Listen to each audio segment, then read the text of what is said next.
Okay. All right. I'm live now. I just got done reading off my summer reading. I'm trying to do more reading this summer.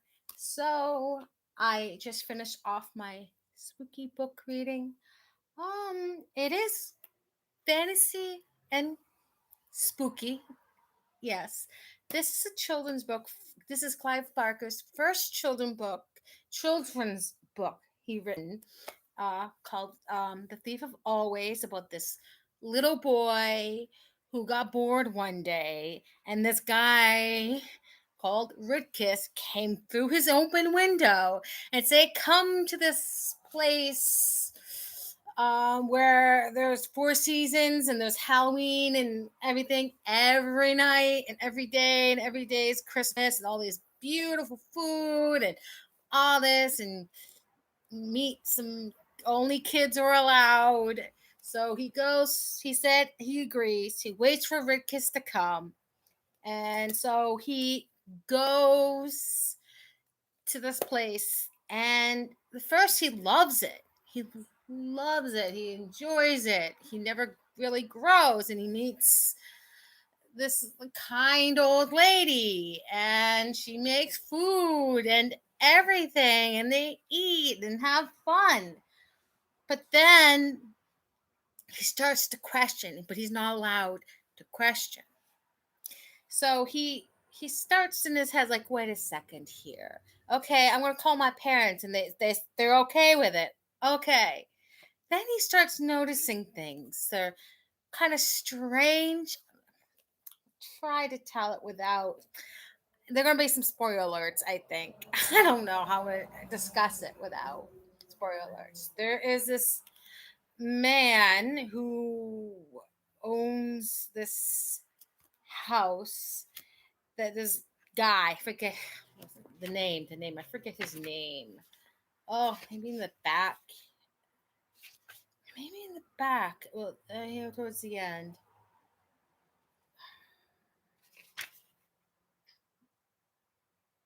Come on. Hood, the guy who does all this is magical, is coined, the vampire is Hood.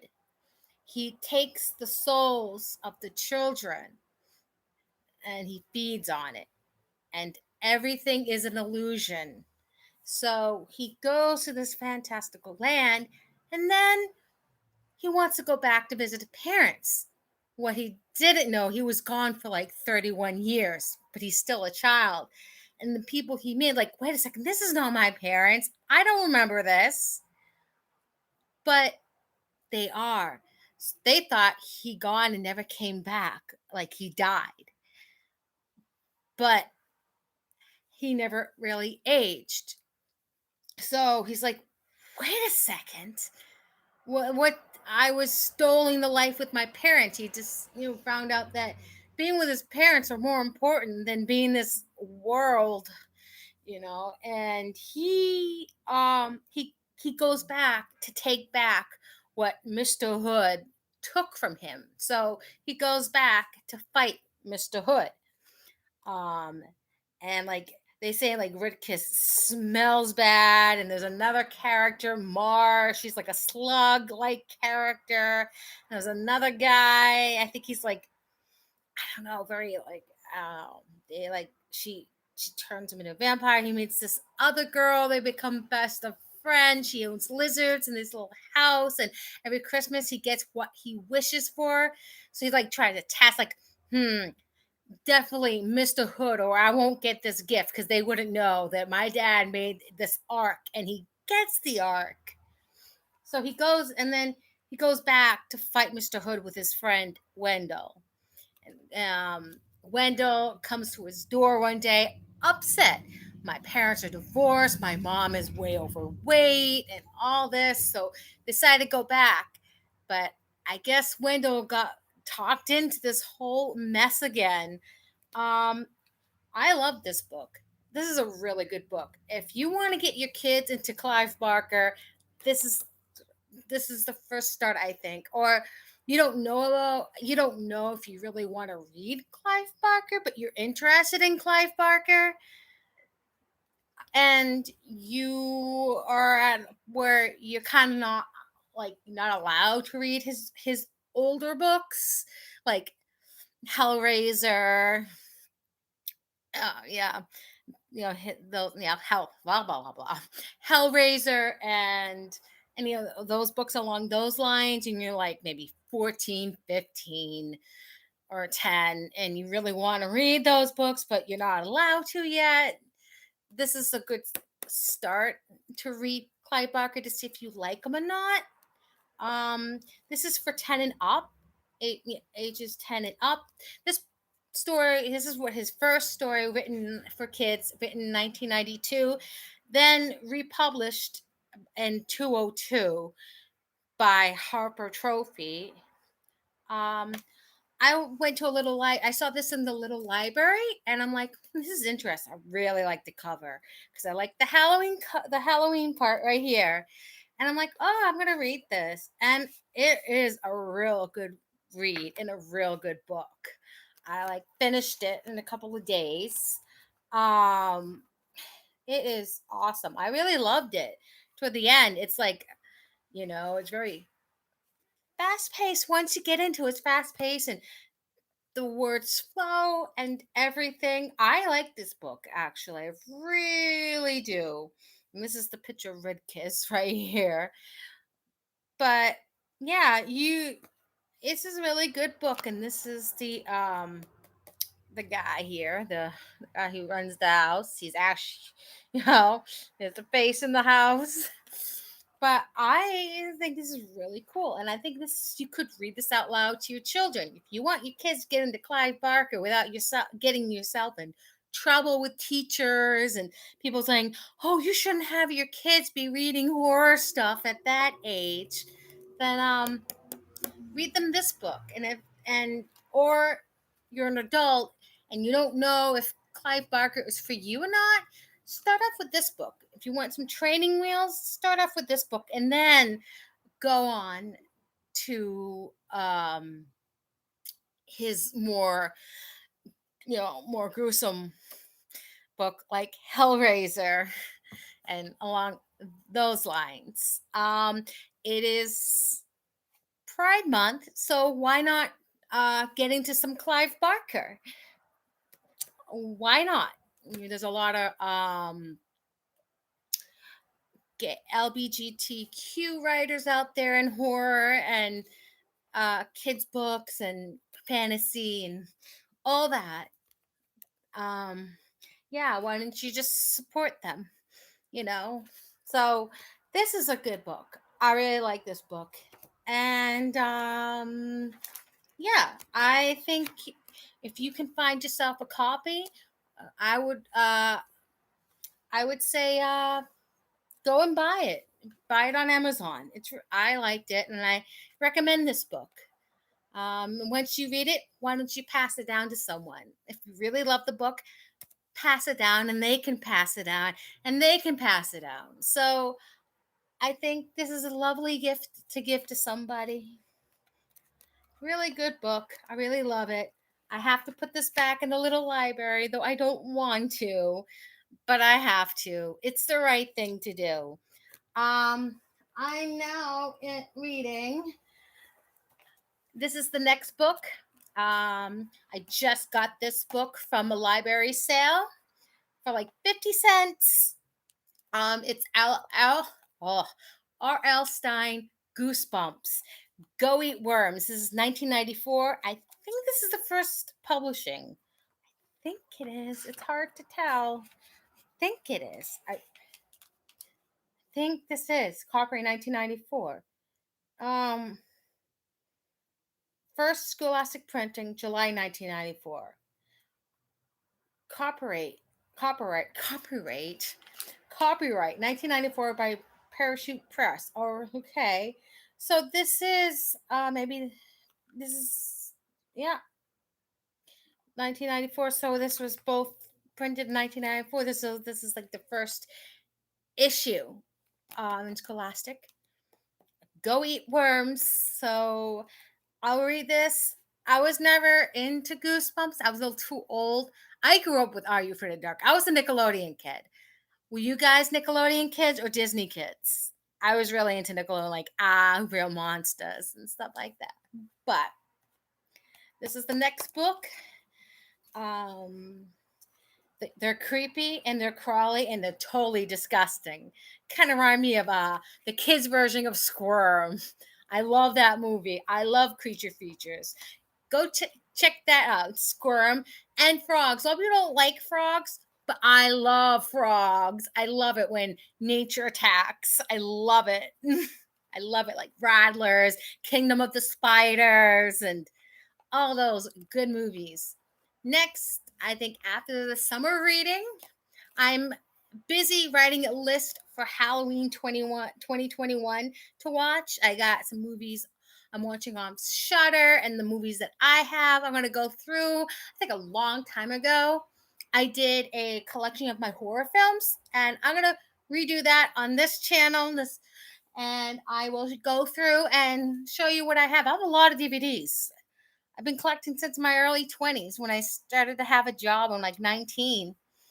When back in the day when Best Buy had good DVD collection before the digital movie thing, and show you what I have on YouTube movies and like Google Play. And yeah, that's what today. It's funny, they say the worms are purple in this book. One of the worms I see are not purple. Okay, enough with my rants. But this book is good, so I think you should pick this up. I'll read the back for you guys if it really does interest you. Okay, in this house of 1,000 wishes, everything Harvey ever dreamed of is now real. So are a few of his nightmares. Menacing demons, wondrous miracles, sinister magic, and vivid characters a make Thief a compulsive, lightning paced tale almost begs to be read out loud. From the Miami Herald. None of Clive Barker's admirers are likely to go away disappointed. A tale for all ages. And it is true. I'm 40 years old and I read this book. This is a blurb. Okay. Rick has peered out at the rain. I know a place where the days are always sunny, he said, and the nights are full of wonders. Could you take me there? We said no. We said no to questions, boy. We agreed. Oh, yeah, I'm sorry. Being a forgiving sort, I'll forgive you spoke, and I'll tell you this. If you want me to inquire on your behalf, I will see if they've got room for another guest. I'd like that. I'm not guaranteeing anything, Rickus said, opening the latch. I understand. The wind gusted suddenly and blew the window wide. The light began to swing wildly. In the beginning of the book, Clive Barker goes into a little introduction and how he wrote stories and that. And then I'll read a little bit of chapter one. The great gray beast, February, had eaten Harvey Swick alive.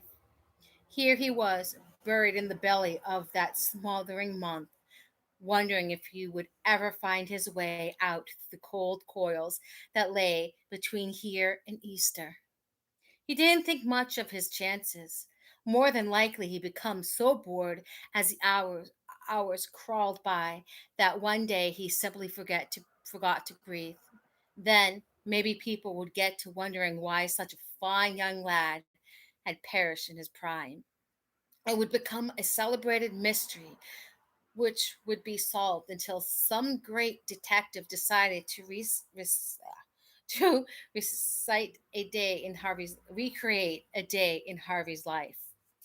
Then, and only then, would the grim truth be discovered. The detective would first follow Harvey's route to school every morning, trekking through the dismal streets. Then he'd sit at Harvey's desk and listen to the pitiful drone of the history teacher and the science teacher and the wonder how heroic boy had managed to keep his eyes open. And finally, as the wasted day dwindled to dusk, he traced the homeward trek as he I can't read today homeward trek as he set foot on the steps from which he had departed that morning, and people asked him, as they would, why such a sweet soul as Harvey had died. He would shake his head and say, "It's very simple." Oh, the curious crowd would say, "Do tell." And brushing away a tear, the detective would reply, Harvey Swick was eating by the great gray beast, February. It was a monstrous month, and that was for sure. A dire and dreary month. Pleasures of Christmas, both sharp and sweet, were already dimming in Harvey's memory, and the promise of summer was so remote as to be mythical. There'd be a spring break, of course, but how far off was that? 5 weeks? 6? Mathematics wasn't his strong point, so he didn't irritate himself further by attempting and failing to calculate the days. He simply knew that long before the sun came to save him, he would have withered away in the belly of the beast. So that's a little tidbit, a little tidbit for this book, and I hope that this is will interest you. And if you do read it, let me know in the comments that down below that you read it, and tell me how did you like it. And yeah, I would before I put this back in the library, I'm gonna pass it down to some people in my family, and then when they're done reading it, I will give it back to the library. Okay. Thanks for joining me, and I hope you guys have a reading list. Yeah, I hope you guys have a reading list for book summer. Try to get that going. Book summer. We read a lot of books this summer. A lot of creepy books. It's kind of hard to find creepy books out in the wild sometimes. So yeah. So let me know, and yeah. Happy reading. Happy Halloween. It's almost time, guys. It's almost time. Ciao. Time to end.